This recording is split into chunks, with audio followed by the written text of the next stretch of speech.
Hello. അഭിലാഷം. സംവിധാനം ഷംസു സാഹിബ. വളരെ പ്രതീക്ഷയോടെയാണ് അഭിലാഷം എന്ന സിനിമ കാണാനിരുന്നത്. സൈജുക്കുറുപ്പ്, തൻവീറാം എന്നിവരാണ് പ്രധാന കഥാപാത്രങ്ങളെ അവതരിപ്പിക്കുന്നത്.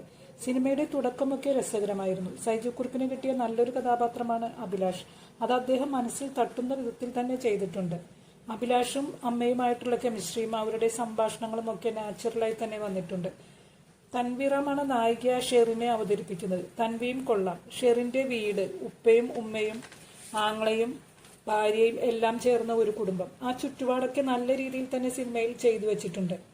കുടുംബ ബന്ധങ്ങളുടെ ഇഴയടുപ്പവും അവർക്കിടയിലെ ഇമോഷൻസും എല്ലാം നല്ല രീതിയിൽ കാണിച്ചിട്ടുണ്ട്. അഭിലാഷിന്റെയും ഷെറിന്റെയും സ്കൂൾ കാലഘട്ടമൊക്കെ രസകരമായിരുന്നു. പാട്ടുകളും കേൾക്കാൻ ഇമ്പമുള്ളതാണ്. സിനിമ നല്ല രീതിയിൽ വരികയായിരുന്നു. പക്ഷെ ഇടയ്ക്ക് കയറി വന്ന കേസും വക്കീലിന്റെ പ്ലാനുകളും തുടർന്ന് നടക്കുന്ന സംഭവങ്ങളും ഒക്കെയായി സിനിമ മൊത്തം അരോചകമായി. ക്ലൈമാക്സ് മനസ്സിൽ അല്പം നൊമ്പരമുണ്ടാക്കി. എന്തായാലും സൈജുക്കുറുപ്പ് തന്റെ കഥാപാത്രത്തെ ഹൃദയസ്പർശിയായ രീതിയിൽ തന്നെ അവതരിപ്പിച്ചിട്ടുണ്ട്. കുറച്ചേ ഉള്ളുവെങ്കിലും ബിനു പപ്പുവിന്റെ ക്യാരക്ടറും മനസ്സിൽ തങ്ങിയേൽക്കുന്നതാണ്. അർജുൻ അശോകനും ഒരു പ്രധാന കഥാപാത്രത്തെ അവതരിപ്പിക്കുന്നുണ്ട്. അഭിലാഷിന്റെ അമ്മയുമായിട്ടുള്ള അച്ചാർ ബിസിനസ് ഐഡിയ ഒക്കെ സൂപ്പർ.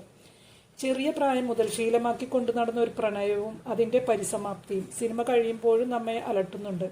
തിരക്കഥയിലെ ഈ മെലോഡ്രാമ ഒഴിവാക്കിയിരുന്നെങ്കിൽ കണ്ടിരിക്കാൻ പറ്റിയ നല്ലൊരു സിനിമയായിരുന്നു അഭിലാഷം.